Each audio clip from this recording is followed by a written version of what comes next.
The Sunday Play. Money, we are assured, is the root of all evil, and certainly too much of the stuff can bring more trouble than happiness.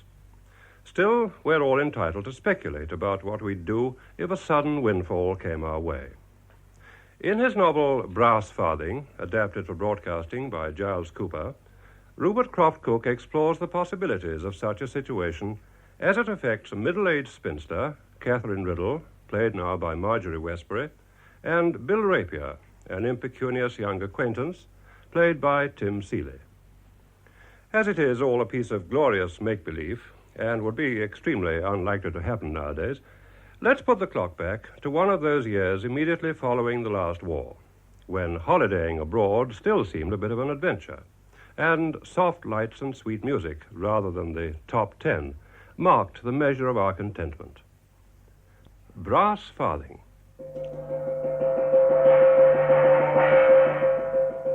Catherine! Yes, Papa? The gown, Catherine! Just coming, Papa. Ah, I'm so sorry. really, you are the most inconsiderate girl. Emily is such an exquisite cook. She makes an exquisite bisque, and you keep it standing about to get cold. I'm sorry, Papa. Oh, not as though you had a great deal of work to do.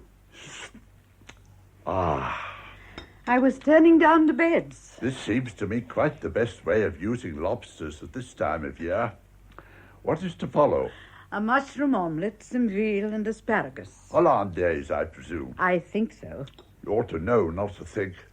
Thank heavens I can trust Emily to do the right thing. Why on earth were you turning down the beds? Have we no maid? I'm afraid not, Papa. She left today. Why?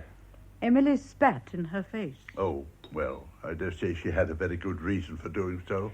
You know, Papa, I really do think we ought to get rid of her. Get rid of Emily? You must be mad, stark raving mad. But, Papa, she drinks. What of it? If she can make soup like this, I don't care if she swims in drink. Perhaps there are 3 women in England who can cook as well as she does. None who can cook better. She's most insulting to me. Oh, I dare say she's temperamental like all artists. But then she's a right to be. My dear Catherine, if you think I'm going to subsist on half-cooked cattle food in order to pander to your touchiness, you're making a great mistake. Now then for the omelette. You might pour me a glass of wine. Yes, Papa. No, you little nincompoop. How many times must I tell you not to wave the bottle about? I'm sorry, Papa. Oh. You heard from your sisters yet? Yes, the letters came today. And which of them is to look after me while you go on holiday? Neither of them. Oh? Maud says she can't possibly get away from the children. Hasn't she got a nurse? Well, they can't afford one until Gordon gets a proper practice. You ought to have thought of that before she married a penniless pill peddler. Oh, bad year. What about Eleanor? She's got too much parish work. She can't find the time. Oh. She suggested that you might go and stay with them at Muswell Hill while I was away. If Eleanor thinks I would go and stay with a half-baked solicitor who complained that Emily Chateaubriand was underdone, she's an even bigger fool than I thought she was. I'm sure she meant it kindly. I'm sure she meant nothing of the sort.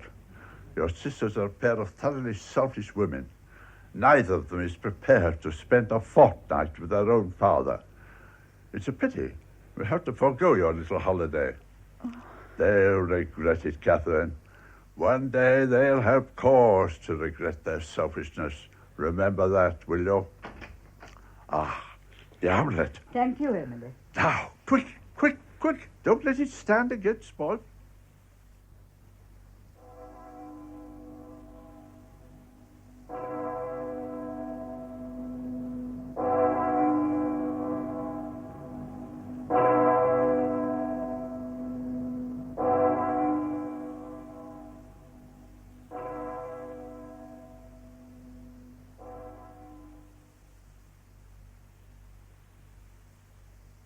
No, Gordon, I don't agree. I think the old man had his good points. Which ones, I'd like to know?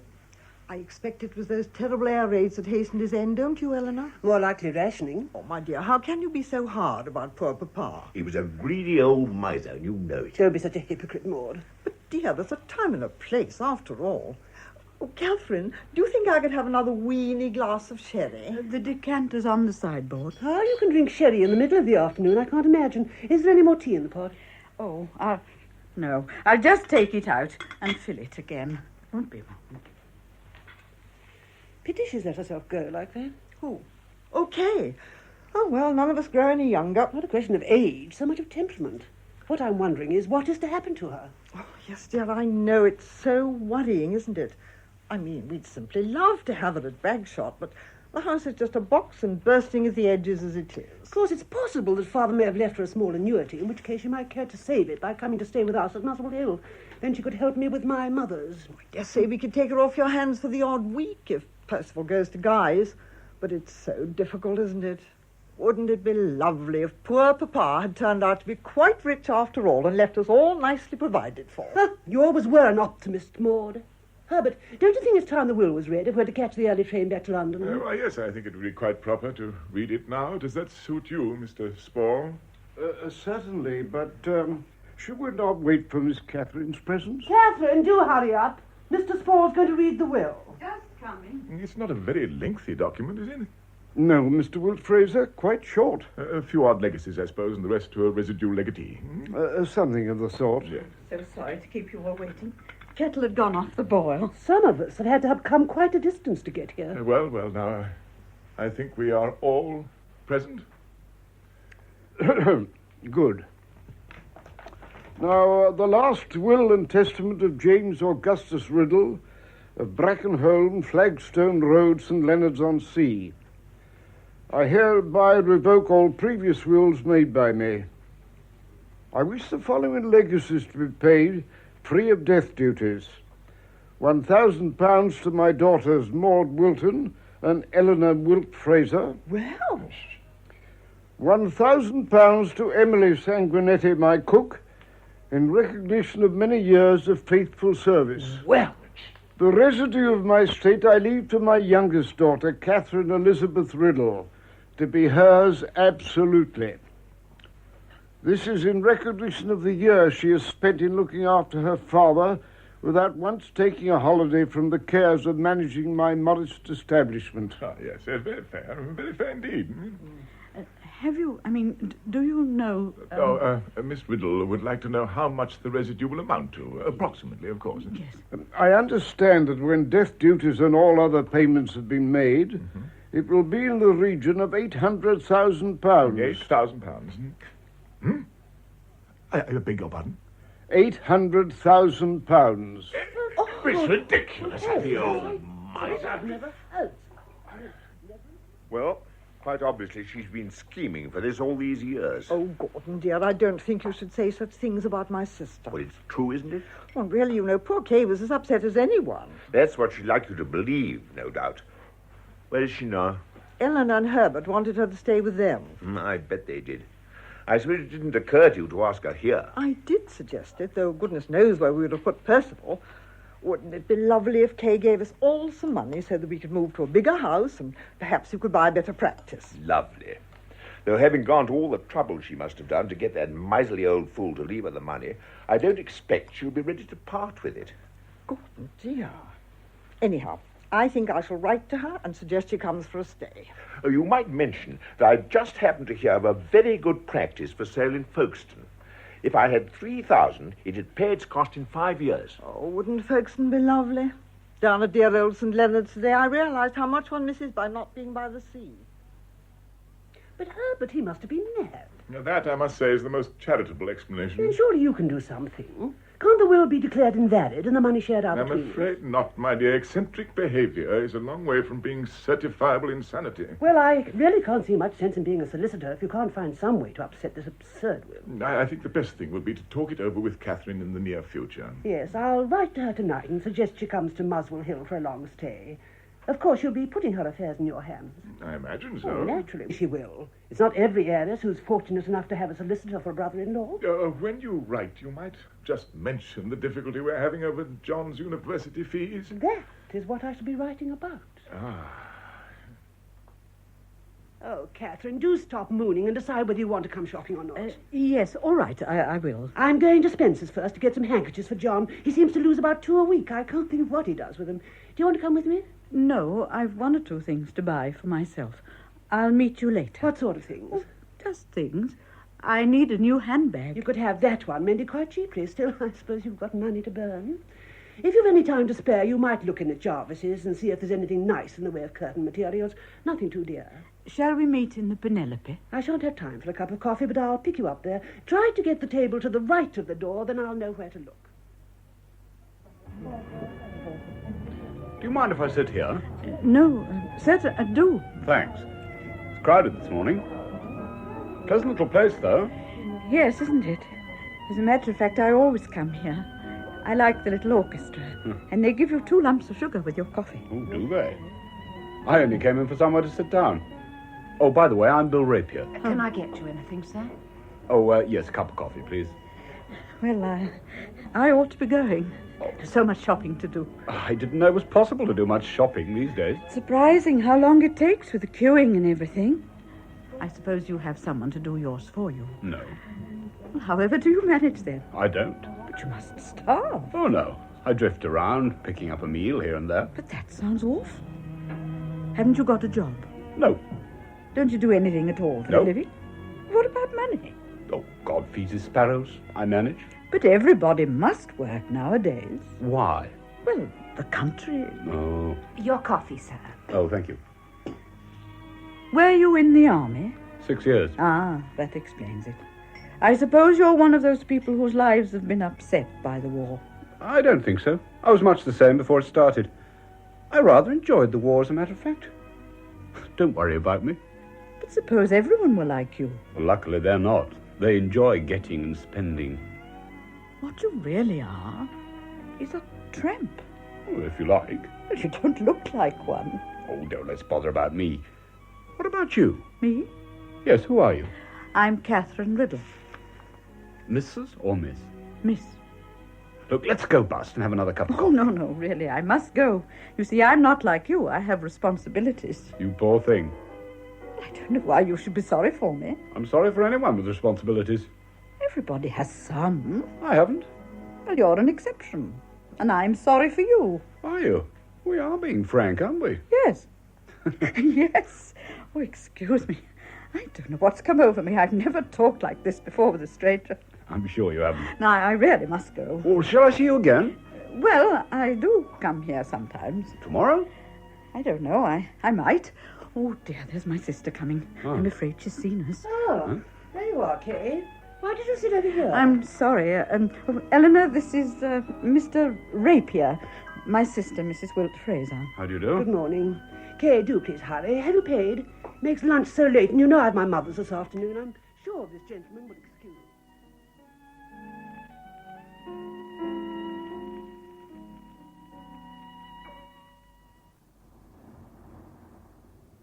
But Kay, who was he? I don't know. But you were talking to him. I know. We just got into conversation. But Catherine, two Muswell Hill, please. Thank you. Catherine, he might have been anybody. I rather liked him. My dear, you've no discretion. There's so much crime about. He wasn't a criminal. How do you know? They make it their business to be charming. How do you know? There's no need to be flippant. I'm only thinking of your well-being. Perhaps it might be best to keep away from the Penelope for a few days. Perhaps.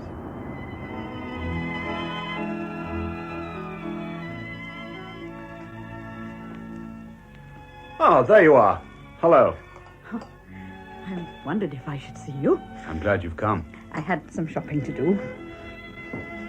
Yes, sir? Oh, Will you order? coffee for 2. Do you want anything to eat? No, thank you. No, just coffee, please. Yes, sir. Where's your sister? She's calling on the vicar. Oh, so we're safe for a bit. Safe? Well, she didn't much like the look of me, did she? Oh, I don't know. She's rather conventional. Oh, aren't you? Well, not in the same way. She's married to a solicitor. Oh, I see. Do you live with her? Most of the time. I have another sister in Folkestone, a doctor's wife. All the best professions. Is she conventional, too? Well, in a way.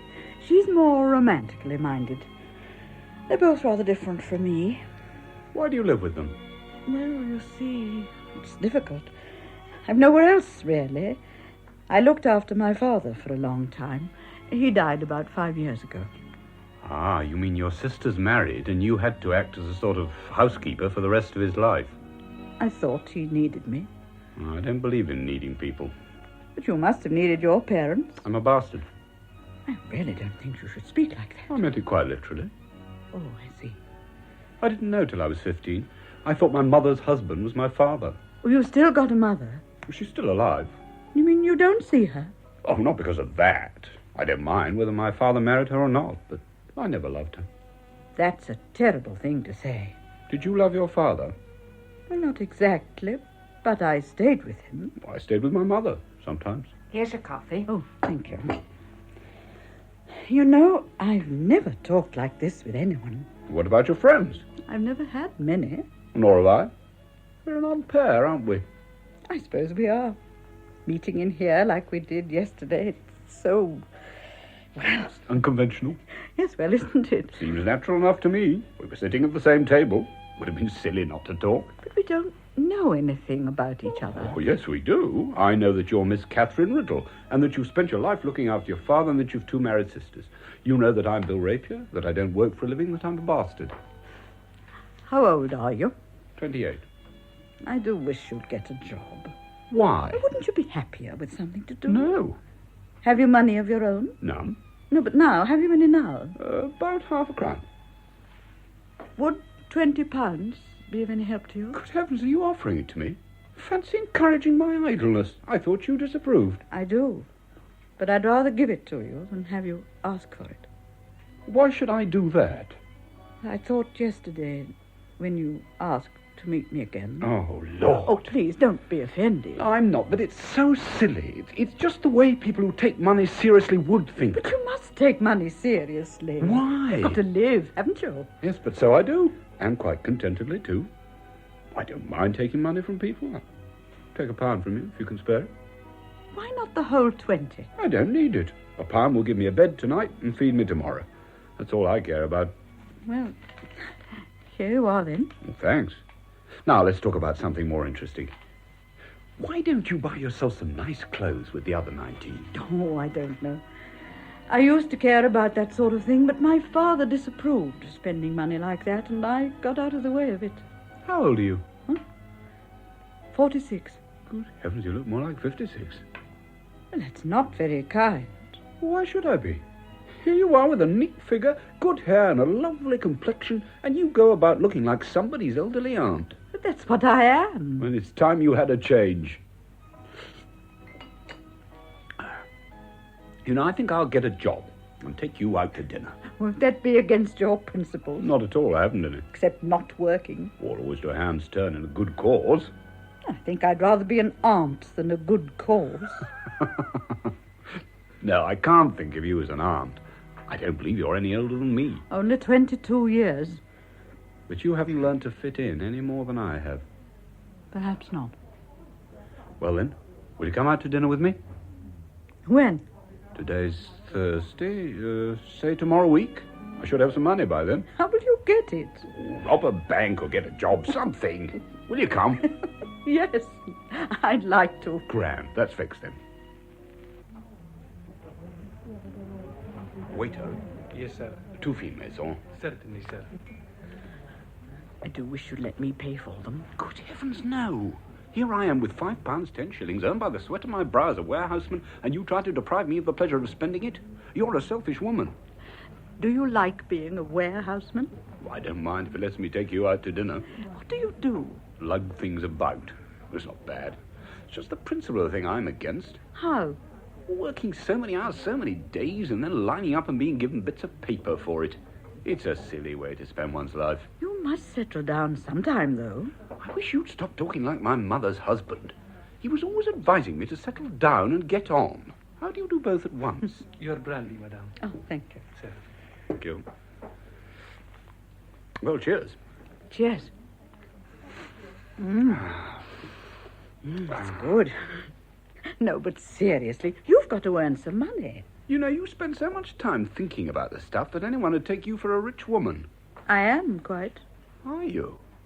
I suppose your dear papa left you a nice little annuity or something. No, it was a lump sum. Ah, that's better. I like lump sums. You can spend them. Why didn't you tell me? I don't know. It hasn't cropped up till now. No. Is it a lot of money? It is rather. Fine. How much? About 800,000. 800,000 pounds? Yes. Good Lord, that is a lot. That's the devil of a lot. It's nearly $1 million. I know. That's the trouble. It's more than anyone could want. Why? I don't know what to do with it. There's only one thing to do with a great chunk like that. Spend it. Bill, wouldn't it be, well, wicked to spend all that? Wicked? What else do you think the stuff's for but to spend? You watch, we'll spend it like water. I'll make you into someone you don't recognize. You're right about one thing, though. They will call it wicked. Who? Everybody, but chiefly your family. And do you know why? I suppose they'll feel I'm doing them out of it. Partly that, but the real reason will be that they respect money as money, and you don't, do you? No, I don't, really. I've never thought much about it. Of course you haven't, and neither have I. Money's for spending. The only thing is, are you going to spend it? It would be rather fun. Fun? It'll be terrific. You can't imagine the house you're going to have, and the clothes, and the jewellery, and goodness knows what besides. By heaven, we're going to make it fly. Look, I'll teach your sisters to turn you into a church mouse. They'll have hysterics when they see what I make of you. Oh, Catherine, you ridiculous woman. Why didn't you tell me this before? Well, you see... I know, it hadn't cropped up. Well, now it has. I'll tell you what we're going to do for a start. We'll hire a car back to Muswell Hill instead of going by tube. But they're terribly expensive. Horribly so, but you can't expect to get rid of 800,000 without being a bit extravagant. Actually, it'd be best if you had a permanent account with one of the firms until we can buy a car. Am I going to have a car? Of course, do if necessary. Now, I'll go and telephone. Have you got tuppence? Yes, I think so. Oh, there's £50 here. Would you like that? Oh, thanks. But don't leave yourself with nothing, though. Oh, that's all right. I can cash a cheque in the morning. How much can you get hold of at once? I'm not sure. There's about 8,000 on deposit. But I think they'll let me overdraw on security. Of course they will. They'll love it. We'll need about 100,000 at once. Will you arrange it? Very well. Now, give me 2 pennies. I'll telephone for a car.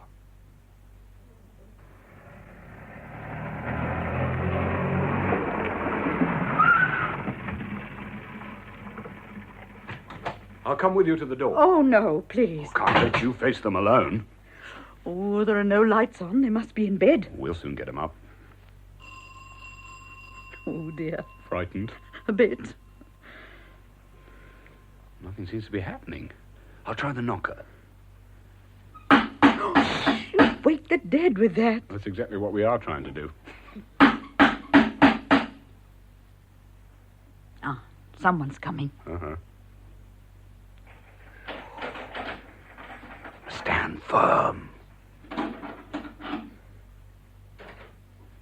Catherine, where have you been?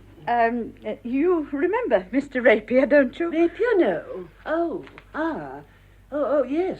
Well, here he is. We were all asleep. I'm in my dressing gown. And a very nice one, too. Bill, wouldn't you like to come in and have a drink? I expect Mr. Rapier has some way to go. It's very late. You don't have far to go, do you? Not at all. I live in a willow cabin at your gate. Muswell Hill. No, Eleanor, Shakespeare. Come in, Bill. Have you any whiskey, dear? The end of last month's ration is in the Tantalus. Good. What about the key? Herbert keeps it and he's in bed. I expect he's awake, though, after all our knocking. Catherine, it's very late. I would like to offer Mr. Rapier a drink, though. Very well. I'll see.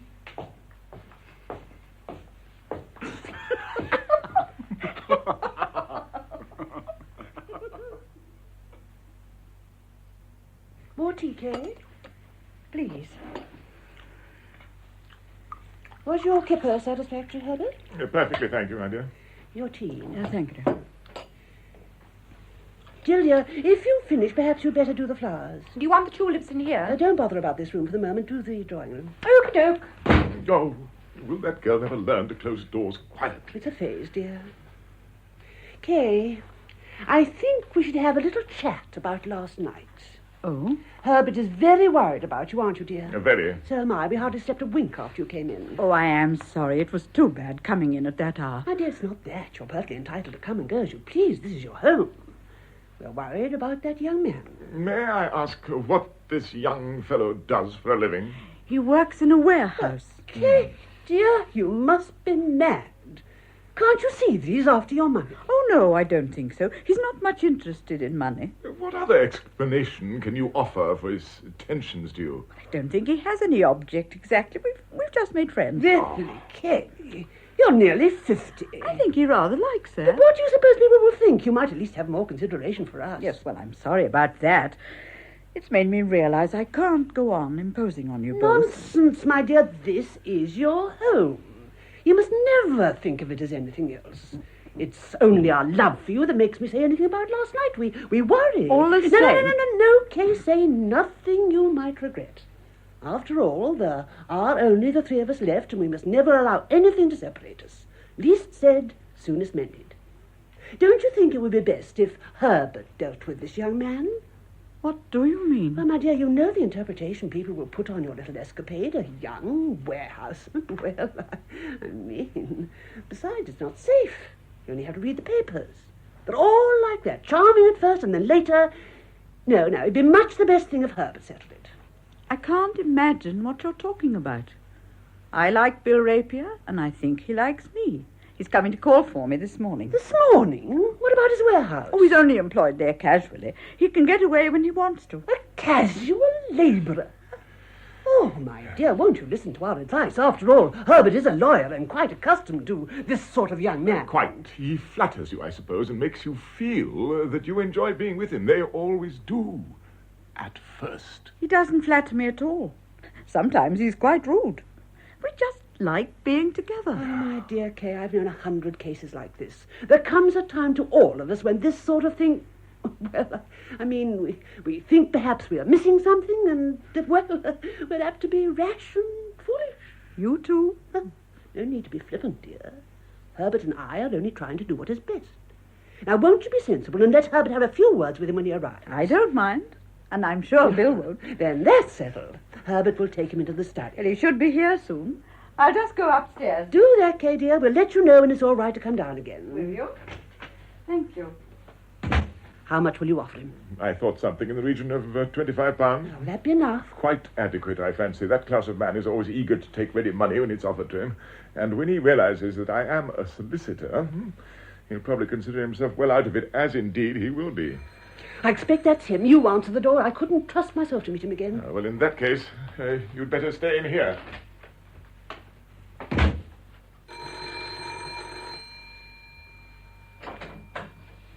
Good morning. I've called for Catherine.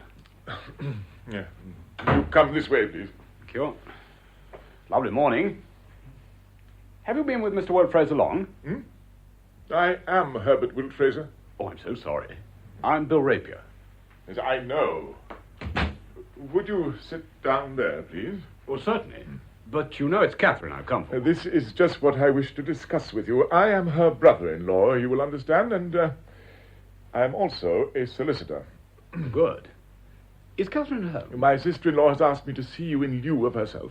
We had a little conference this morning, in the course of which it was decided that the unpleasant situation which has arisen should be discussed between us. Something wrong? Something very wrong. Miss Riddle, as you know, has led an extremely cloistered life. On her father's death, she became a part of my household, and I am now, as her brother-in-law and her solicitor, most deeply concerned with her interests. Most deeply. Uh-huh. I find that you have been arranging clandestine meetings with Miss Riddle. Clandestine? The situation is not a frivolous one. Would you mind telling me what is the situation? It is this. Miss Riddle has confessed that you have scraped acquaintance with her in a cafe, that you have persuaded her to meet you on several occasions, and that you have expressed your regard for her. You know, I'm awfully sorry, but I just don't know what you're talking about. Would you mind telling me... You will please hear what I have to say. My wife and I have discussed this matter in all its implications. We were prepared to find that you had been encouraged in your designs to such an extent that you would not abandon them gratuitously. We are prepared to offer you the sum of... Excuse me, Catherine! Good gracious me. Just coming, Bill. Kay, wherever are you going? Shopping. Come along, Bill. I'm with you.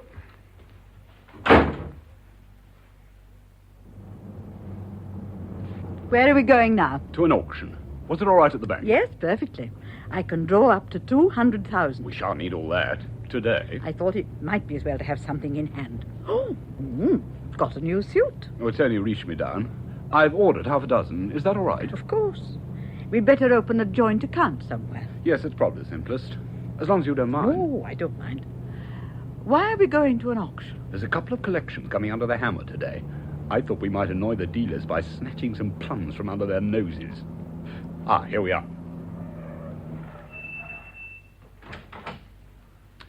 Now we're going to have fun. Lot 32. A pair of Louis XVI candelabra consisting of bronze amorini holding flambeaux.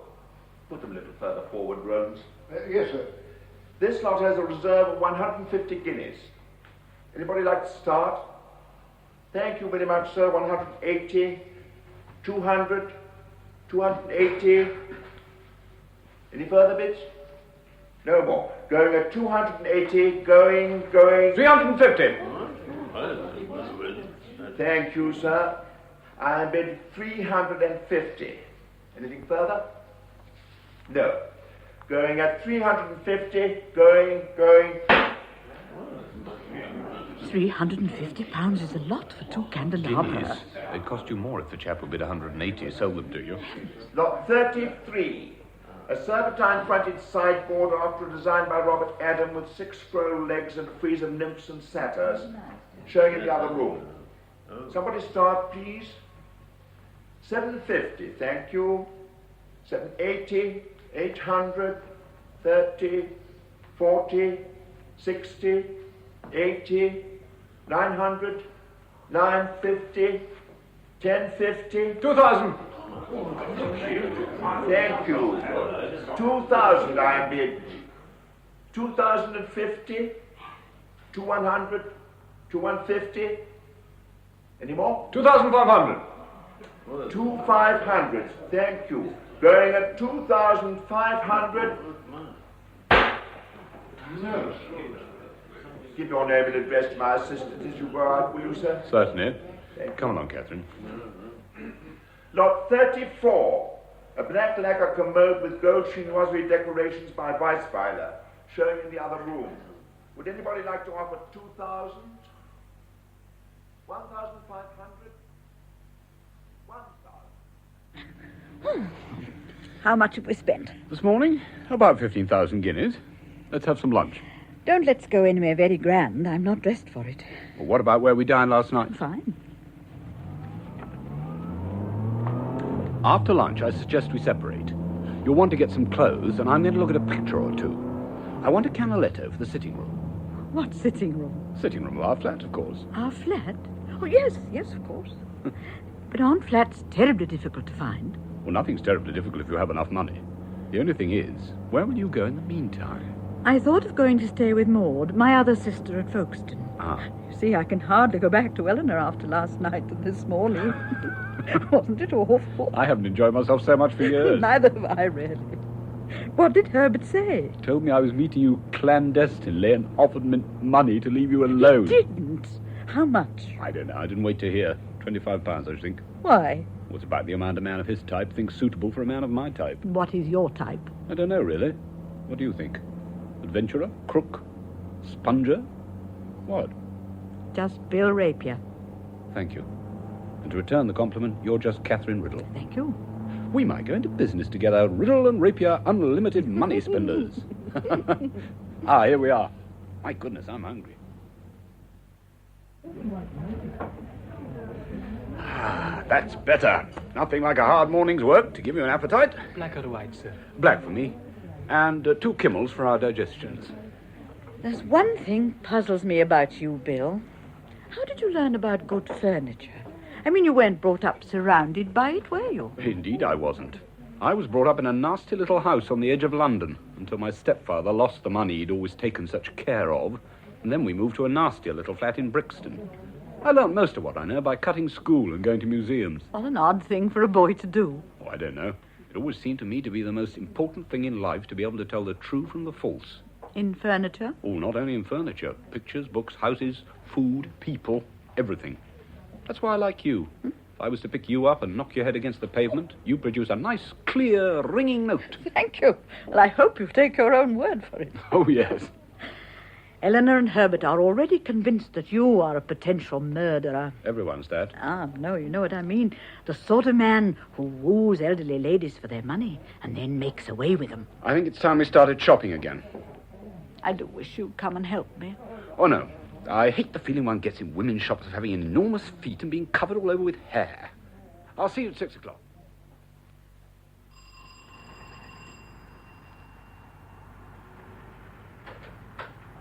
Good afternoon. Mr. Eric Farmer? That is my name. Oh, I'm Bill Rapier. The house agent sent me round to look at the flat which you're letting. Oh, come in, Mr. Rapier, do. Thank you. Well, here we are. I say, this is jolly nice. Rather large for a bachelor. Good. There won't only be me. Oh. I'm representing a lady, a Miss Riddle. I see. Well, there are 10 rooms on the 2 floors. I live on the floor above. The rent is rather high, as the agent has no doubt told you. Yes, we don't mind about that. Are you a relative of Miss Riddle's? Oh, no, we're not related. I say, this is really just what we are looking for. Her secretary, perhaps?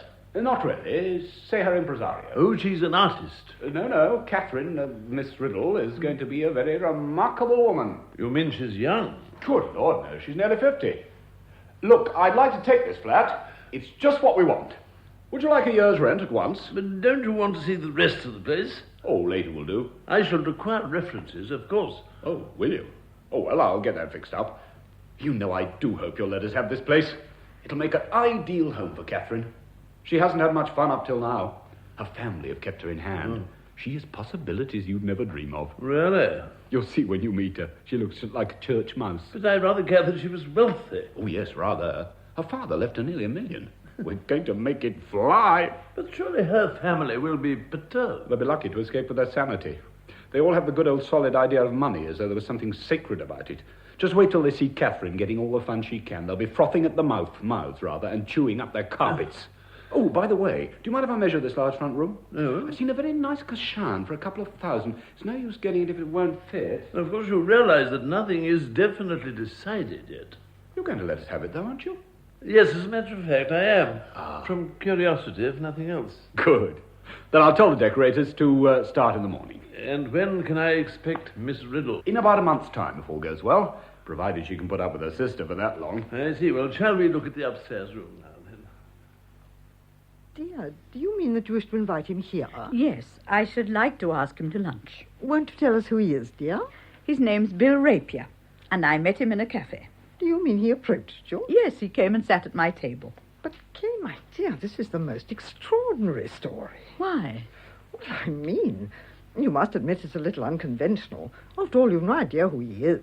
I suppose Eleanor's been writing to you.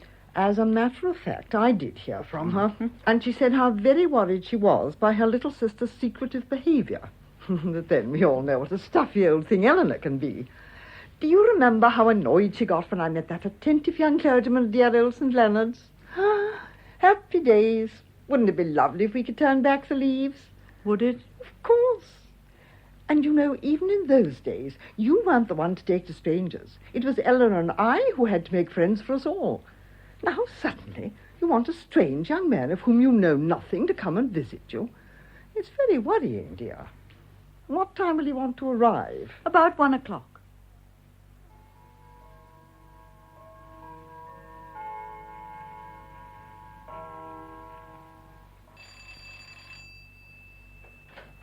Sorry I'm late. I was running the car in. You're not late. It's just struck 1. Come in and meet the other half of my family. Right. Well, how are things in London? Fine. You can move in the week after next. There's just our 2 bedrooms to be done. Who's going to housekeep? Oh, I fixed up a staff. West Indians. A cook and a houseboy and a maid for you. They've worked together before, so they should settle in fairly smoothly. Now, here we are. This is Mr. Rapier. My sister Maud. How do you do? My brother-in-law, Dr. Milton. How do you do? And Percival and Iseult, my nephew and niece. How do you do? How do you do? I do hope I haven't kept you waiting. Not at all. Lunch is just ready. Shall we go through?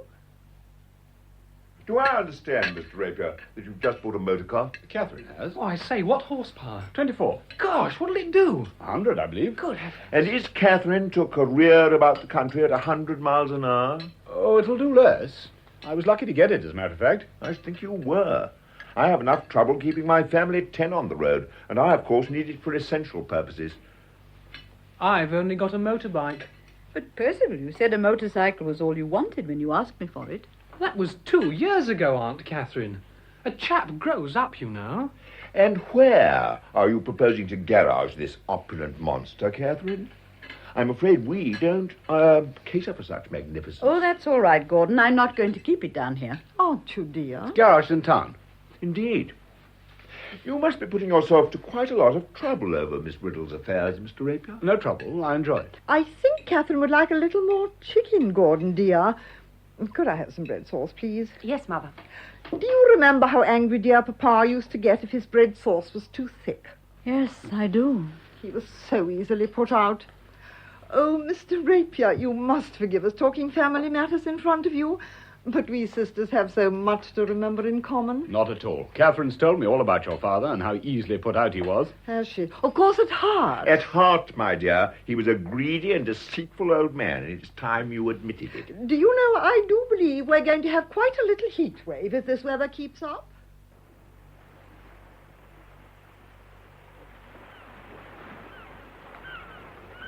Bill? Hmm? I just wondered if you were awake. I think so. Oh, it's nice up here, isn't it? You'd never think Folkestone was round one headland and Dover round the other. No. Tell me some more about the flat. Where have we got to? We just done the library. Ah, yes. Well, the breakfast room's next. Do we have a special room for breakfast? Why, yes, of course. You don't want to start the day where you ate the night before. No. I'm making the breakfast room modern and cheerful. The walls are a kind of Majolica yellow, and the furniture is a suite by Corbusier in ebony and amboina. I've got a white Wilton carpet with a rug or two for the floor, and a blue period Picasso and a Braque.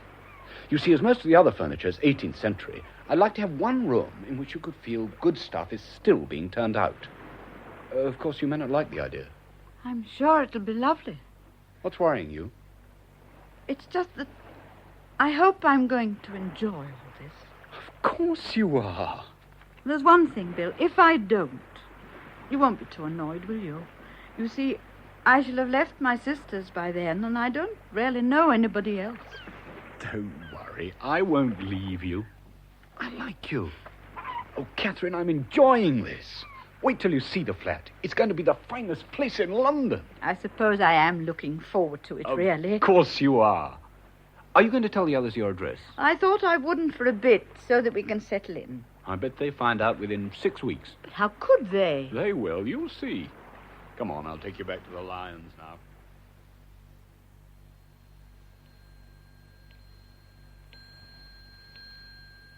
Good evening, Andre. Everything under control? Yes, sir. Can I get you something, sir?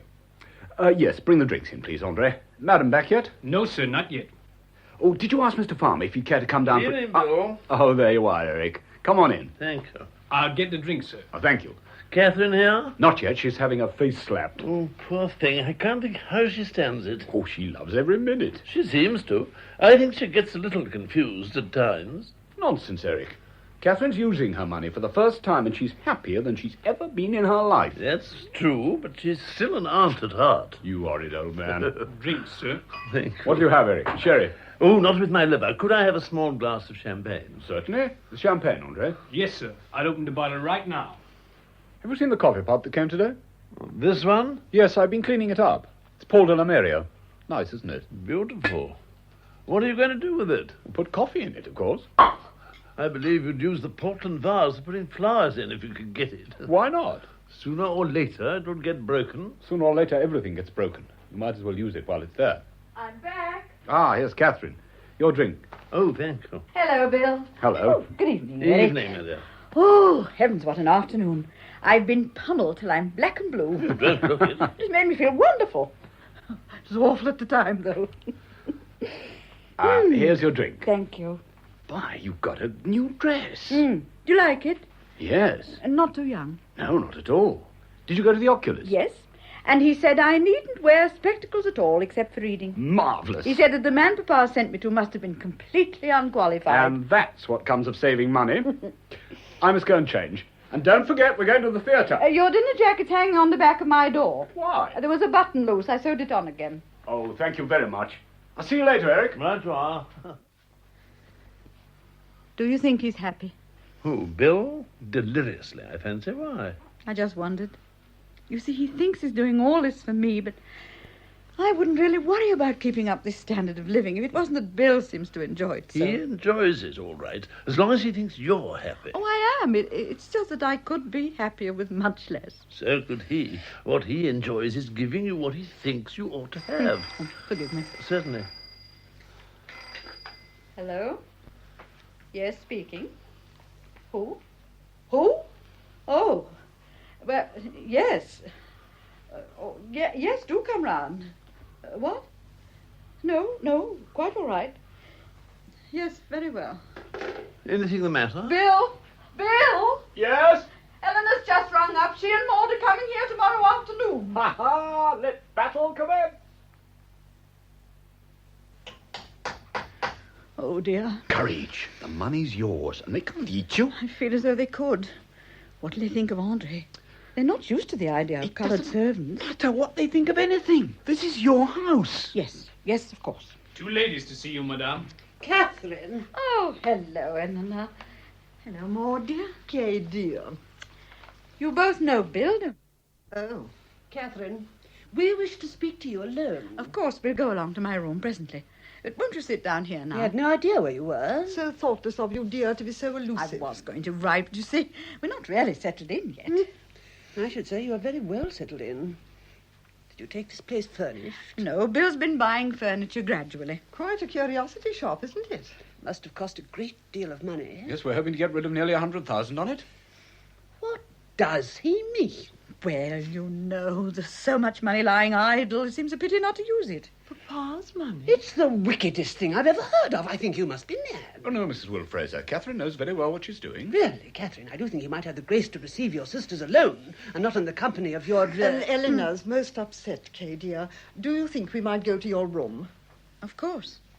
Bill, will you tell Andre to send tea along? Certainly. This way. Won't it be funny, us having tea again, just like the dear old days? The Kittywinks sent their love to you. The what? The Kittywinks, Percival and Iseult. Really, Maud, how you can refer to a youth of 20 and a girl of 18 as kiddywinks, I don't know. Oh, well, they always just seem babies to me. Now, this is my bedroom. And is, that your bed? Yes. What's wrong with it? Its size. I've always wanted a large, luxurious bed. I could never afford one before. That's just maybe. Eleanor, dear, now that we're alone, I think perhaps we ought to tell Kay what we've come about. Yes. We have come to warn you, Catherine, though goodness knows you don't deserve it. What about? About this rapier person. Bill? You did that before and I didn't take any notice. Yes, but now we feel there is something you should know. What? I imagine that you are fairly attached to this young man. Yes, I'm very fond of him indeed. Has he ever told you that he was married? Married? No. He married a French girl 2 or 3 years ago. I wonder he's never told you. I don't see why he should have. One generally does inform people that one is married if one knows them at all well. How do you know this? It's rather a long story. You see, we were so truly anxious about you and not knowing where you were and everything. We held a family conference and Herbert and Gordon agreed it was the only thing to do. What was? To employ a private detective. A detective? Oh, quite a gentlemanly man. Not one of those awful people with brown and white shoes who do divorce cases. You mean you set a man on to worming out secrets about Bill? Yes. His fees are outrageous, but we decided it was worth it, if only to make sure that Rapier was neither a deserter nor a criminal. He apparently spent some time in France after the war and married this girl. The detective's over there now, making inquiries. I think it's the most despicable thing I have ever heard of. I suppose you hoped this man would find out that Bill had done something disgraceful or criminal so that he could be arrested and you could get me back into your clutches again. You don't give a damn for me. You don't care whether I'm happy or miserable. Kay. All you want is my money. And as soon as you find out that I'm spending it on something besides you and your boorish children, you hound me and you try to make my life the misery it always was before I met Bill, who's the only person who's ever been nice to me without wanting something. I can tell you this now. He'll get it all. I never want to see any of you again. Now, get out of my house. Kay, dear. Please go. Come along, Maud. There's no need for us to stay here where we're not wanted. Catherine apparently has no further use for her family, so we better do as she asks and leave her with her paramour.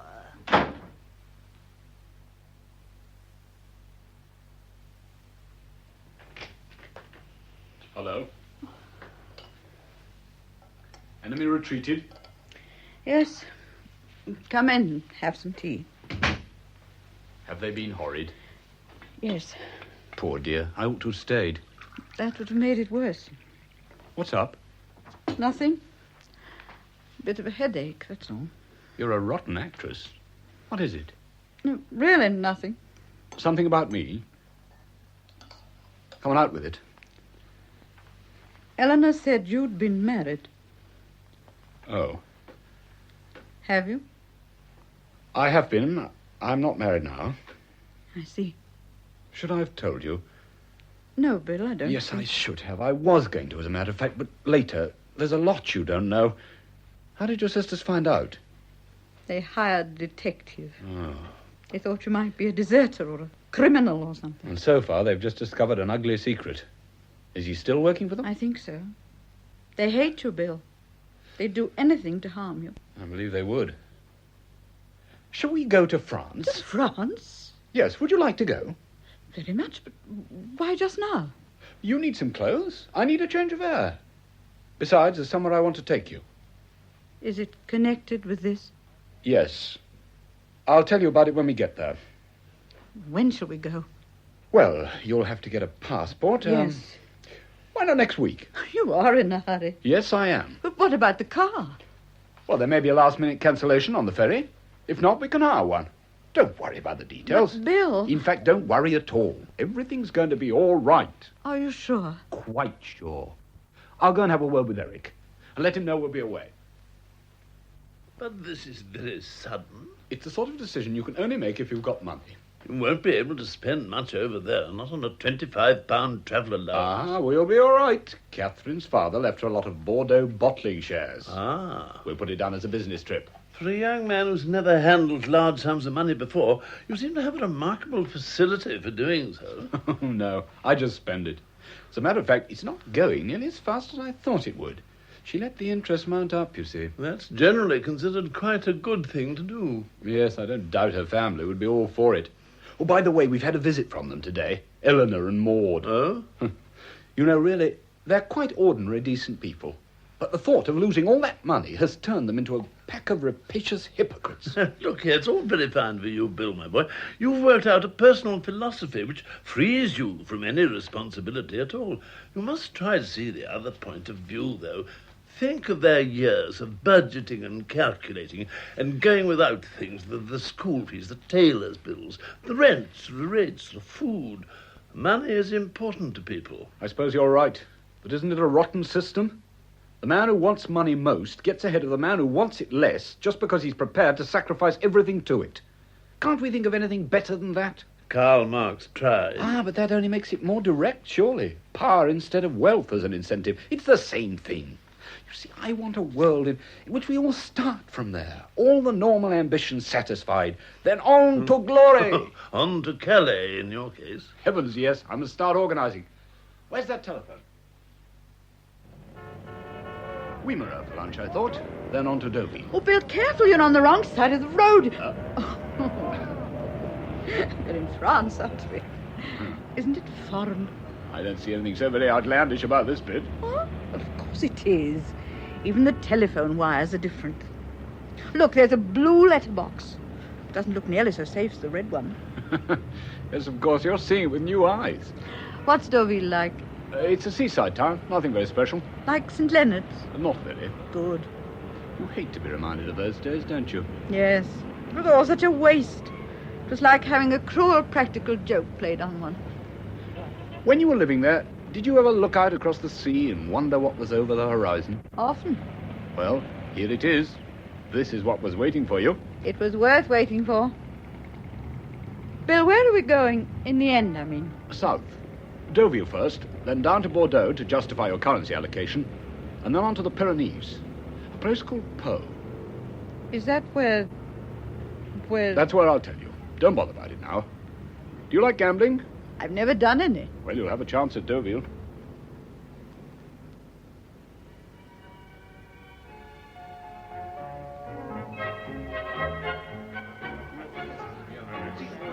Rien ne va plus.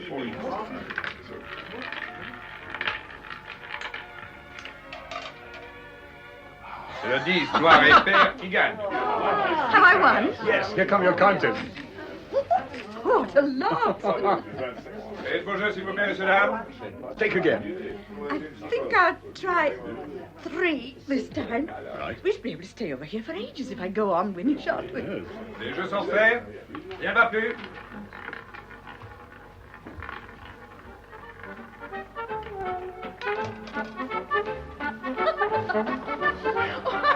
I can't dance this. I'm much too old. Nonsense. Just follow the music. You did the tango in Deauville. You can manage a village hop.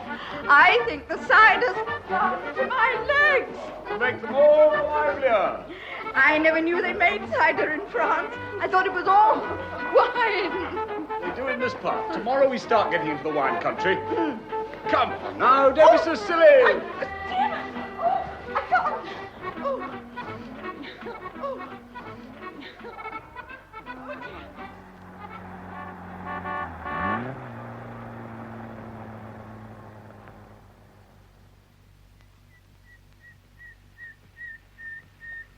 Oh, listen. There's a nightingale. Yes. Can you smell the pine trees in the dark? Yes. I'm glad you decided to stop here. Oh, it'd be nice to stay longer. Would you mind going on to Po tomorrow? No, I thought that was decided already. Was it? Yes, I suppose it always has been ever since we met. There's nothing much we could do about it. Why should we want to? I said I'd take you to the place, didn't I? Yes. It's there? Well, near there, on a mountain road. Have you got a good head for heights? I think so. Why? The place I'm going to show you is high up. The road winds down a mountainside, and you can see a little river like a string of beads below you. It's too far away to hear, though. You can't hear anything. Are you sure you want to go there?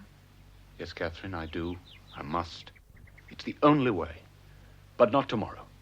We'll stay in Po tomorrow. I've booked our rooms.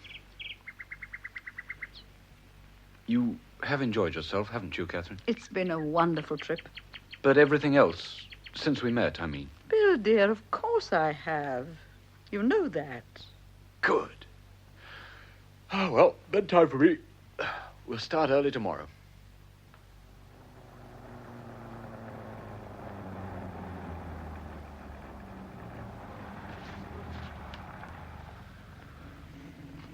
Here we are. This is Po. But it's wonderful. You never told me it was such a lovely town. Yes, I suppose it is. I've never seen a mountain with snow on it before. Haven't you? Oh, here's the hotel. What do you want to do? Well, I've got a bit of a head. I think I'd like to go straight to my room and lie down for a couple of hours. Right, let's meet on the terrace for a drink at 7. Yes, I'll see you then. I'll take the car round to the garage to have some oil put in her.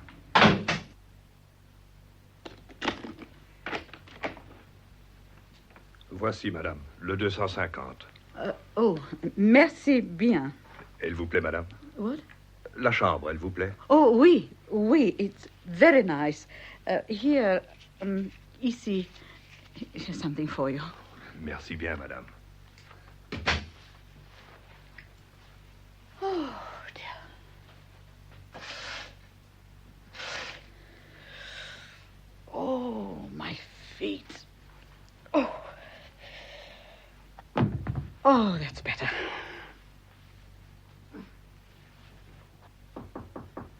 Come in. Entree. Oh, do come in. on earth are you doing here? I was sent to fetch you. We're all here. Who? All of us. Daddy and Mummy and Aunt Maud and Uncle Gordon. We're in a hotel down by the station. But whatever for? Well, they want to explain it to you themselves. They said I was to fetch you and to do nothing. It's not far. Oh, I must let Bill know. Oh, no, Aunt Kay. They said specially that you must come alone and that it was a family matter. Oh, very well then. Just let me get some shoes on. Here she is. Ah, Catherine. Thank heaven we were in time. Come and sit down, dear. Hello, Catherine. Hello, Catherine. What's the matter? What are you all doing here? Herbert will explain. Well, Catherine, I fear that what I have to say will be very painful to you. You must be very brave, dear. Oh, let's get to the point. Or perhaps it would be best if I asked you a few questions first. Very well. This young man, Rapier, has he made any suggestions about motoring around here? Has he, for instance, mentioned a certain road in the mountains? Yes, he has. We're going tomorrow. Oh, thank heaven we came in time. What on earth do you mean? I will tell you in a moment. Now, secondly, have you made a will in this man's favour? Yes, I have. He knows about it? Yes. But he doesn't care. Money doesn't mean a thing to Bill. That, I'm afraid, is where you are wrong. You don't know anything about him. I see I must put this matter in its bluntest terms if it is to make any impression on you. This young man with whom you have been associating is a murderer. He murdered his first wife some miles from this very town. Nonsense. Do you imagine that we would have made this long and expensive journey to talk nonsense, Duke? Herbert has conclusive proof. Well, let me hear it. I was about to lay it before you when you interrupted. As you know, this man Rapier was a soldier during the war, a private soldier. During his last months in the service, he managed to ingratiate himself with a wealthy French family named Dieudonné. The father was a distiller, and he had a daughter to whom Rapier made advances. Eventually, the parents allowed him to marry the girl. I suppose your detective has been at work. We had to protect you, dear. Go on. What else did he discover? After the marriage, Rapier persuaded her parents to lend him their car and took her for what was described as a honeymoon. They came through Po and he drove her up into the mountains. I know all this. What else have you got to say? What perhaps you do not know is that having driven his young wife to a lonely point where the road overhangs a drop of several hundred feet, he got out of the car on some pretext and pushed it, with the girl in it, over the edge. She met a very horrible death. That is a wicked lie, a wicked, wicked lie. Unfortunately, the evidence is far too strong to be dismissed. Then why wasn't he hanged? I'm coming to that. There was an inquest, of course, and the newspapers made no secret of their conviction that he was guilty. However, by a freak of French justice, it was considered that there was not sufficient evidence to condemn him, and he was never actually tried. No one could seriously suppose he was innocent. Well, I could. I don't know how you dare to say such things. You don't seem to realize that the same thing was to happen to you. Oh, nonsense. I'm not going to listen to any more of this rubbish. My dear, surely the least you can do is to hear it all. We've come such a long way, and although you may not think so now, it's for your own good. It isn't. You know perfectly well that it was for your own sakes you came. It was the money you were thinking of. We don't mind you thinking that now. You've had a horrid shock, but you'll see it in time. I think perhaps you had better hear what Gordon has to say. As a medical man, he is not unfamiliar with this type of case. Very well. I imagine you've probably heard of schizophrenia, Catherine. It's a mental disease which has become only too common of late. In simple terms, the result is to produce two contrasting characters in a single being. Thus, a sufferer from it might be a decent, law-abiding citizen to his acquaintances, but at other times, unknown either to them or himself, he might be a desperate criminal. This young man's record suggests to me that he may well be a victim of this disease. All the phenomena are there. To you, he seems upright and honourable. But under the surface lurks the wife murderer about whom we now know. Rubbish. Billy's one of the sanest people alive. But how can you know that, Catherine? The only symptom of this complaint would be that occasionally he'd become moody and secretive. How can you know what he may do when his other self is in control? How can you know with anyone? Aren't you ever moody and secretive yourself? Isn't Herbert or Maud or Eleanor? Don't be foolish, Catherine. We've all gone to a lot of trouble to come out here. Personally, I've had to cancel several important engagements. Now that I am here, I intend to speak plainly. Oh, Poor Catherine is very tired. So am I, tired out. All those hours in a stuffy train with nothing to eat but greasy foreign food, and now at the end of it, Catherine behaving like a fool. Why do you think this young man made up to you in the first place and encouraged you to dress up like a chorus girl? He enjoyed encouraging me to spend money. Nonsense. It was because he intended to murder you from the very first. You can't be so conceited as to imagine that a young man would look twice at you for your own sake, can you? He's a criminal. I don't understand what Gordon's been saying, but I do know a criminal when I see one. Now, for goodness sake, come to your senses and stop behaving like a schoolgirl. Well, I must be getting back. Getting back? Yes, to my hotel. Bill is expecting me at 7. Do you mean to say that you are deliberately ignoring our warning? Yes, Herbert. Catherine, if you go back to that hotel, I shall never see you again, even if you escape being murdered. To think of coming all this way for nothing. Oh, my dear, it's your nasty old pride, isn't it? You mustn't let it stand in the way of what's best.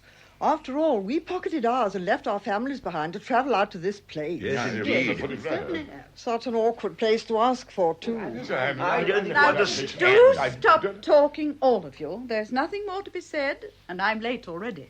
There is something more to be said. We cannot hold you here by force if you're so foolhardy as to ignore our warning.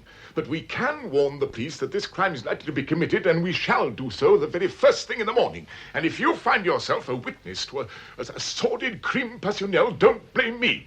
I have no desire to see my wife's maiden name dragged in the mud, but I will not... Shut up! Well, this is the limit.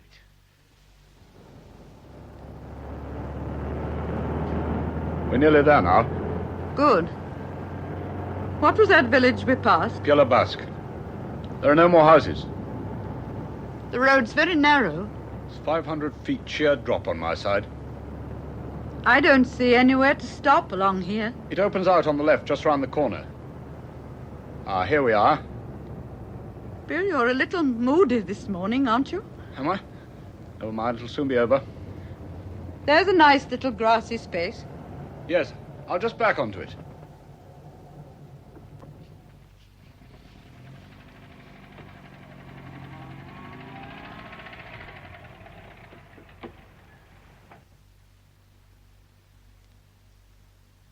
Isn't it quiet? Yes. No birds, no wind, nothing. It's always been like this. At least it was last time I was here. On this very spot? Not quite. About 50 yards to the left, over there, where the ground slopes away from the road. Yes, I suppose I'd better start telling you. Only if you want to. I don't know that I want to, but I must. I must make you see it from the beginning. Well, you know what sort of a life I led before I met you. How I lived by myself and in myself. I never minded. Never occurred to me that one needed anyone else until I fell in love. Who was she? I didn't know at first. It was in Alsace while I was still in the army. I picked up a bicycle for her outside a shop in a village where we were stationed. She was about 17 and not very tall, dark with a funny small face. Very young and alive. Love at first sight? Yes, sounds like it, doesn't it? It was, in a way, though I didn't find out who she was for a week or so, when, quite by accident, I went to her father's house to ask whether we could shoot rabbits on his land. He was a stout little distiller, very cheerful and hearty. While we were drinking his kirsch, she came into the room. Did you know that she lived there? No, it was pure chance. Her name was Thérèse Dieudonné, and her father was very wealthy. I didn't know that when I started calling on her every day. Seem to attract money, don't I? Go on. Well, we fell in love. It was something that had never happened to either of us before. She was so young, and I, well, it just hadn't occurred to me that there could be such a feeling going outwards from oneself to someone else. The amazing thing was the way everything came right. I got on well with old Dieudonné, and he not only sanctioned the marriage, but suggested that I should go into his business. I liked the idea of making eau de vie, and as soon as I was released, I returned to France and married Thérèse 10 days later. She was only a child. It was too good to be true. 6 weeks before, I'd been utterly alone, and now I was somebody. I really lived for the first time in my life. I know how it feels. Yes, that's why I'm telling you all this. I know. It's hot, isn't it? It's strange to be so high up, and yet the air to be so still. I must have another cigarette. Here, have one of these. Thank you.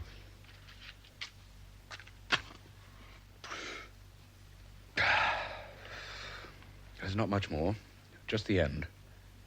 She collected butterflies and made brooches and things from their wings. Oh, yes. They were bad taste, but somehow rather endearing, or perhaps I was just besotted enough to think so.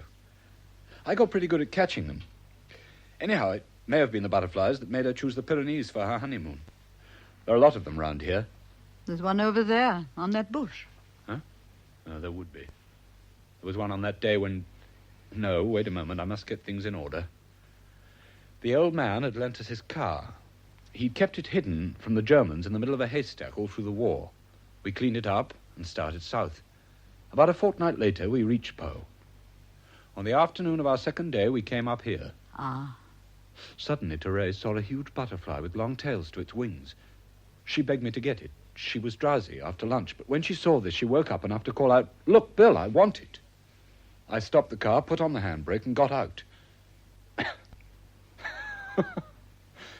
Even then, as I was chasing this thing, I had to turn back and look at her. She'd pulled her legs up on the seat and was watching me sleepily like a cat. Have you ever chased butterflies? No. They can be maddening, the way they wait for you to pounce and then flutter away. This one was a devil. Led me right over that bank there to the ground beyond. I was just going to put the net over it when I heard the scream. Oh, Catherine, I do want to tell you. I must tell you. It was the handbrake. I thought it was all right, but it didn't hold the car door, and I hadn't left it in gear. I could have done it so easily, and I didn't. While I was climbing up that bank, the car began to move forward. Oh. Slowly at first, then gathering momentum. I started to run, but it was too late. The car bumped silently across the road and over the edge. It seemed to jump over, to leap in the air as it went. Then the noise. I thought it would never stop. Great deafening crashes. Therese in the middle of them. Oh, Bill. When they stopped and the silence came back, I was standing in the middle of the road alone. That was the finest thing. To be all alone, as though it had never happened. As though there had been no Therese, no nothing. And in a way, I wanted to believe that. I don't know how long I stood there. In the end, a car came and took me back to Po. And then? Then it started. The questions and the questions. I didn't realize at first what they were getting at. I was so horrified and miserable, it never occurred to me that anyone could suggest that I'd murdered Therese. When I understood, I said to myself that I'd never come to terms with the world again, that I'd hate everybody until I died. You see, they thought it was for her money. They were decent, ordinary people like your family. And it seemed quite reasonable to them that a man should kill a warm, tender creature like Therese for money. Oh, no. At least that's how I saw it then. The newspapers went to town on it, of course. They can do that in France. I was questioned for 3 hours in the witness box. In the end, a party who'd been picnicking on the other side came forward to say that they'd seen it all. Well, it cleared me. That and the fact that the brake wire was found to be rusted and frayed. After all those years in the haystack, I suppose. They let me go, and I went back to England after I'd surrendered my right to her money. I never wanted to touch the stuff again. And now? Now? Now I've told you the story. I've shared it with you. Thank you, Catherine. I'm glad it was me that you told. It's getting cold. Let's go.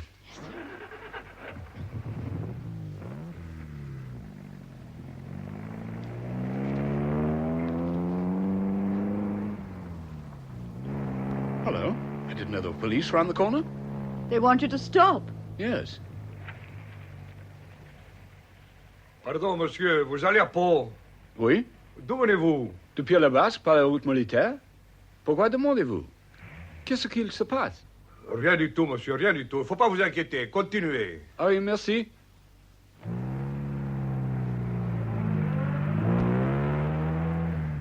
That was odd. I think I can explain. You see, my family's here. What? Which of them? The whole lot. They're staying down by the station. Why on earth didn't you tell me? I was going to, but you see, they'd got hold of some of this story. They came to warn me. Oh, that's not true. They came zooming down from London to save you. Did you believe them? Of course not. Not just a little bit. I bet you wondered. Well, for a moment. Well, I tell you what, let's celebrate tonight and invite them all to an enormous dinner party. They wouldn't come. Oh, yes, they will. Just invite them and see. I've just come from the police station. Herbert. It appears they have returned. Both of them? Yes. So the police saved them? No. He apparently made no attempt on her life. Oh. And moreover, while I was at the prefecture, the officer who investigated the case 2 years ago came in. He told me that there was no doubt at all, but that it was an accident. And also that Rapier had, in fact, renounced all claim to his wife's estate. Well. Then that seems to be that. In what way, dear? At the considerable cost of hiring a detective to dig out a lot of inaccurate information and of coming halfway across France to impart it to her, we seem to have successfully destroyed any further chance of securing an equitable distribution of your father's money. Personally, I shall cut my losses and return to spend the rest of my life counting national health cards and wondering how I'm to find the children's school fees. Anyhow, Catherine's safe and sound. I doubt if she'll ever wish to see us again. Come in. Pardon, monsieur. A note for you. Merci beaucoup. It's from Catherine. Will we all go and dine there tonight? What? Well, never. Does she seriously think I am going to sit down at a table with a murderer? Eleanor. Oh, Mummy, couldn't we go? It's such a lovely hotel. I haven't the clothes for extravagant hotels. You could wear your beige. I don't know, but that there would be any harm in accepting. It would enable us to judge the situation. We've no choice. You seem to forget that Catherine has in the past been meeting quite a number of our minor expenses. Quite. It'd be unfortunate if she stopped doing so now. I'm afraid she pipes the tune, and we dance to it. You're exaggerating, dear. Kay would never make her sisters feel small, I'm sure. Are you? I'm not. If she tries to humiliate me, I shall walk straight out. Oh, good, Mummy. Can we go? As long as I'm not asked to talk to that young man, that I absolutely refuse to do.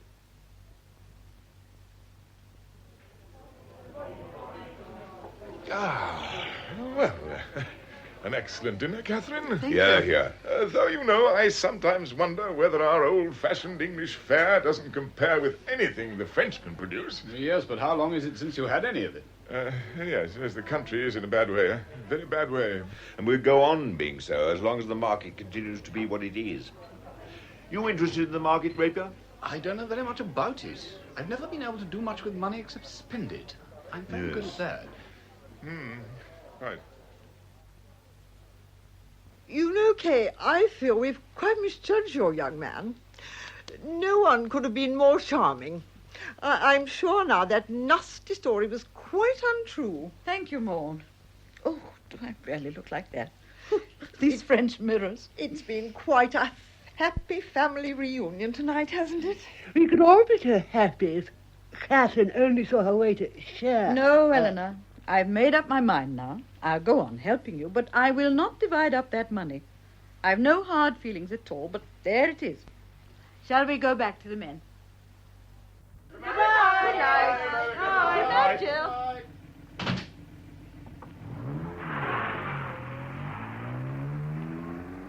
Well, that's the last of them. Didn't they eat a lot? Herbert will have an awful liver in the morning. Why the last of them? Oh, you'll see them again, I expect. But there'll be no more war. They know when they're beaten. Yes, I'm sure you're right. Happy? Very. And you, Bill? Yes. Happier than I've been for the last 3 years. You won't think about it anymore. Not in that way.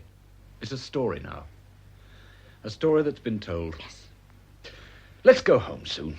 Eric Farmer must be itching to know what's been happening to us. If we start driving to Paris tomorrow, we can spend a week or so there and then go straight across. Yes, let's go home. Yes, well, it seems to have been a complete victory, doesn't it? And how do you intend to use your triumph? No how. We shall just go on living as before. I'm launching Catherine a bit in what passes for society these days. Does she really want that? Oh, I know it doesn't mean a thing, but what the hell does? We've got to spend the money somehow. Well, why not a racing stable, Bernard? That's a good standard method of getting rid of money. Do you think she'd enjoy winning the Derby? About as much as she enjoys meeting ambassadors' wives, I fancy. Not really her line, though. That's the difficulty. I can think of lots of things we might do, like getting a yacht or a small theatre or a country house, but with Catherine, they'd all be freakish. You know, she really hasn't changed at all, has she? What she really likes best are things like tea parties and spring sales and little walks, and being your aunt. And you're a nasty old cynic. Possibly, but I'm quite right, and you know it. Yes, you are. And it's something I've got to think about. I thought of going to bed early. Oh, now, do stay. Is anyone coming in? No, we're just spending a quiet Sunday evening at home. Very well, but not for long. You're getting quite an old woman, Eric. No, just an old man. There isn't much difference nowadays.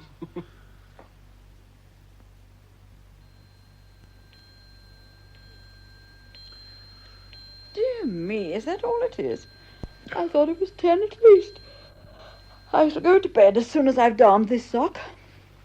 Do you need any buttons sewing on, Eric? No, thank you, Catherine. My housekeeper does mine. I just wondered. I've been thinking.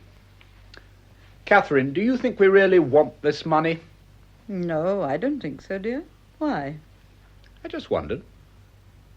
I thought we might do something. Yes, it would be nice. You see, the only object people seem to have in doing things is to earn a living. I thought if we put ourselves in a position where we had to do that, we might find some sort of occupation. And a livelihood, do you mean? Yes. I've never been keen on it before, but the way life is constituted, it appears to be the only inducement anyone has to work. I suppose it is. We can't play at it, though. We'd have to get rid of the money first. Better give it to your family. Is this a joke? No, Eric, why? You can't really intend to hand over this enormous fortune just like that. Yes, I think so. Why not? We don't want it. But you told me you were going to spend the money and enjoy it. I know, but it's become rather a bore, really. Hasn't it, Catherine? I've thought so for some time. You must be mad. You'd never get any of it back, you know. That would be the whole point. If it wasn't gone irrevocably, we might fall back on it at the first obstacle. But this place, all your lovely things... It was interesting to get them together, but there's not much object in it now it's done. What were you thinking of doing, Bill? What sort of thing, I mean? I'm not sure. The only business I was ever interested in was my old father-in-law's distillery. Well, you could buy a directorship. Oh, Lord, no, that wouldn't do at all. I tell you what, Catherine, you remember that cider we had in Normandy? It was the best drink I ever tasted. Yes, well, that was the sort of thing I'd thought of doing. Settling somewhere in the country and making really good cider. But I should want to do something, too. What sort of thing? I don't know. I've often thought I could run a house. I'm rather good at counting towels and things. What about a pub? Oh, do you think I could? Well, why not? How does that sound, Eric? A cider press and a pub. Too arty crafty. It sounds raving mad to me. It's been tried often enough before. For heaven's sake, keep some money to fall back on when you fail. No, we can't do that. There mustn't be anything amateurish about it. We'll buy the pub and take about 1,000 with us to get started on, and after that, it must be work or starve. But, my dear boy, surely you can find something better to do than that.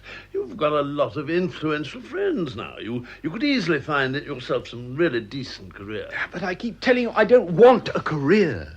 I want a job. I know it's a change for me, but I haven't quite sunk to a career yet. What'll you do with this flat? I don't quite know. What do you think, Catherine? Let's give it to Eric. Oh, certainly not. I won't accept it. It's much too valuable. Oh, go on, Eric. You can let it furnished. What? You might as well talk of letting the British Museum furnished. It's not as bad as that. I've always thought it quite comfortable. You're both crazy, and I'm going to bed. Good night. I can only hope you'll come to your senses in the morning. Poor old Eric. You do mean this, don't you, Bill? Of course. Good. It'll be damned hard work, you know, with a lot of abuse and not much profit. I know. How ought I to divide the money? Shall I split it between Eleanor and Maud? Whatever you do, they'll all be furious. Why not divide it equally between the parents and the children? You don't think Eric's right when he says we ought to keep a bit? I don't think so. I won't let you starve, Catherine. I know. All right. Let's get rid of the whole lot. Where did you think of going? Somerset? No, the competition's pretty fierce down there. I thought of trying Kent. Oh, good. Then Eleanor and Maud will be able to come down and see us sometimes. If they want to.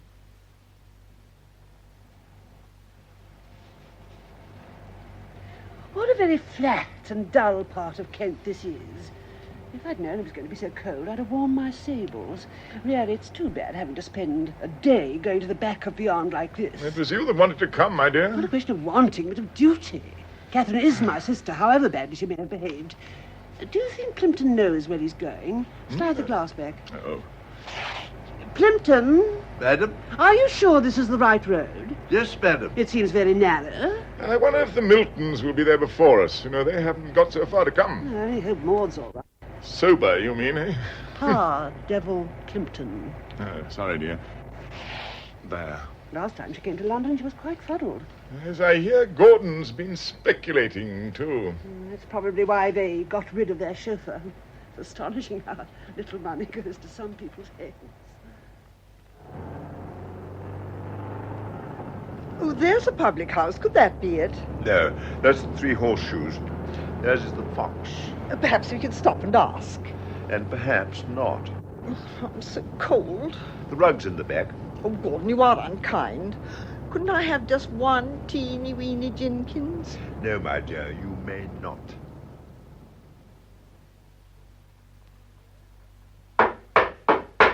Anyone there? Just coming. Oh, hello, Alec. I thought the bar was empty. Morning, Miss Riddle. Pint of oil a bitter, please. Right you are. Bill about? He's hosing down the yard. I've got them onions he wanted in the van, you know. Bill? Hello? Alex here with the onions. With you in a moment. Here's your beer. Ah, thank ye. Ah, that's good. How's tricks, Miss Riddle? Mustn't complain. Morning, Fred. Usual? That's right. Any fags? Not till this afternoon, sorry. Morning, all. Morning, Bill. Morning, Bill. Oh, heavens, here they are. Bill, will you show them into the private? I've just got to open a new tin of crisps.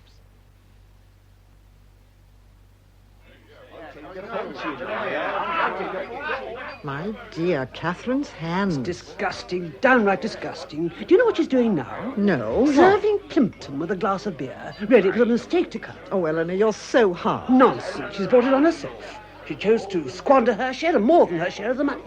She has to live in poverty now. It's her own lookout. But you know what that beer will do to your liver. I've got to have something, my dear. After all, it's the least we can do.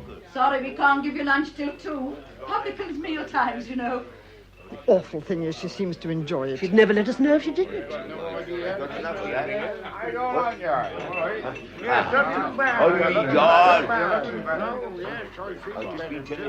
take the poultry. You're better before your words. That's what I'd say. What on earth do you do with yourselves in the evenings? Serve in the bar till 10 in winter, 1:30 in summer.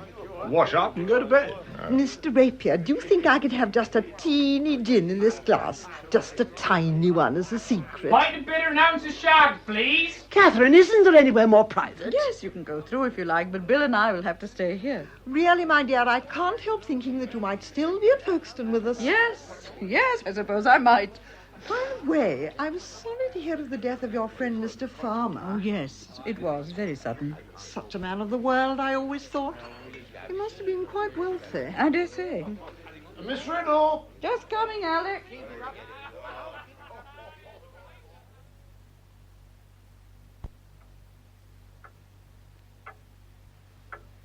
Dart match tonight. Did you get the chalk? Last, I knew there was something I'd forgotten. Oh, there'll be enough for tonight. I don't think they'll come again. No, they weren't pleased with us. We were too happy. I suppose we are. Oh, any eggs today? Yes, Henrietta, late too. Ah. Oh, there's a letter for you on the mantelpiece. Oh. Hello, it's from Eric, Farmer's Solicitors. Oh, poor Eric. The old rogue! He's left us everything! Oh, no! How much? The house and a good many thousand. Oh, Bill, that doesn't mean we'll have to go back. It doesn't mean a thing unless you want it to. Bill, why do you think he died? Nothing to live for, I suppose. Oh, well, drink up your tea. It's opening time. They're here already. Let them in! Let them all in!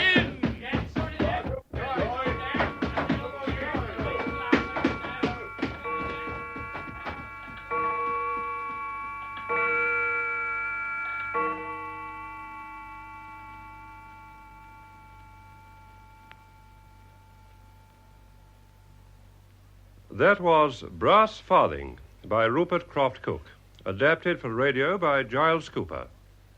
The part of Catherine Riddle was played by Marjorie Westbury and Bill Rapier by Tim Seeley. Others in the cast were Mr. Riddle, Arthur Ridley, Eleanor, Noel Hood, Maud, Olga Dickey, Herbert Wilt Fraser, John Justin, Gordon Milton, Derek Prentice, Eric Farmer, Lionel Gamlin, Percival, David Valler, Mr. Spall, Middleton Woods, Jill, Geraldine Newman, Croupier, Guy de Monceau. The play, which was recorded, was produced by Archie Campbell.